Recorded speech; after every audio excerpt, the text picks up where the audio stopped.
So mga kababayan, so galing po ako ng Bonbon. Pinick up ko po ang cash money na galing po sa anonymous sponsor natin. So gusto niyang makatulong sa mga kababayan natin. So doon ko po ibibigay sa Antipolo Buhi kay Lola Coring, dahil sobrang deserve po niya na mabigyan. So bali bigas po ang ibibigay natin. Siya yung lola na iniwan ng mga anak. So ang tanong ko lang doon, bakit iniwan ng mga anak ang ina?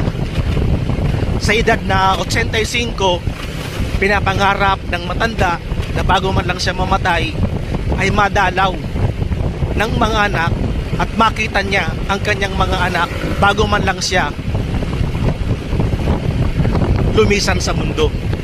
So maraming salamat po sa mga viewers natin, sa mga star senders natin, sa walang sawang sumusuporta kay Katabang Dave sa Facebook, sa YouTube.